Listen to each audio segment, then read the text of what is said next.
survived the Arab Spring and the kind of backlash, but it's kind of it's thriving because it's a response. It's such a patchwork. I mean, there are some very poignant stories from activists who argue quite coherently in theory and through their work that the only answer to a dictator like Assad is humour.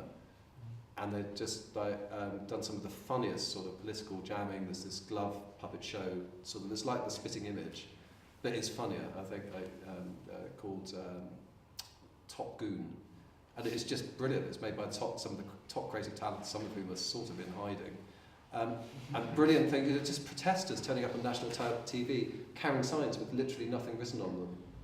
Because the media don't know how to report that. They're kind of, what are they doing? It's sort of, you know, it's just sort of, are they protesting or not, sort of thing. And then if the police chase them away, well, what were they doing? And but they said, because it's so terrifying to live in those countries, that actually humour is the only thing that sets you free as a human being.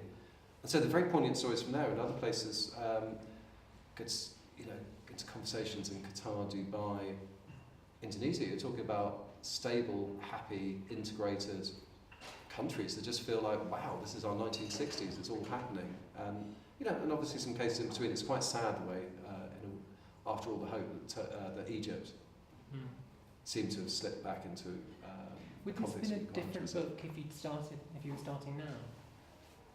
Or would many of these stories I only started in February. No, I did the research last year. I think it was good to do fast, because it's kind of a snapshot and it's a temperature check, and I think it would take me 20 years of living in that region to say something more mature about it as more of an insider.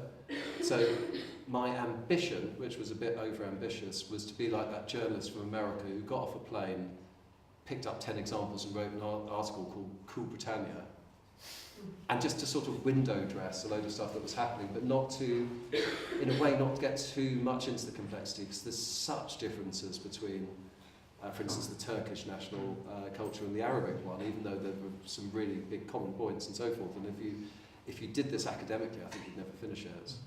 But yeah, everybody in the region, when I asked about Arab Spring, just said too early to tell.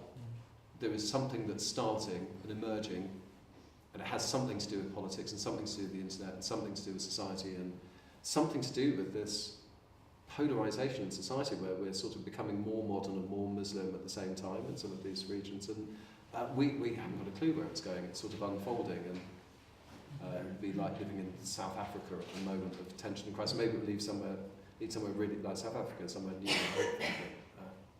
And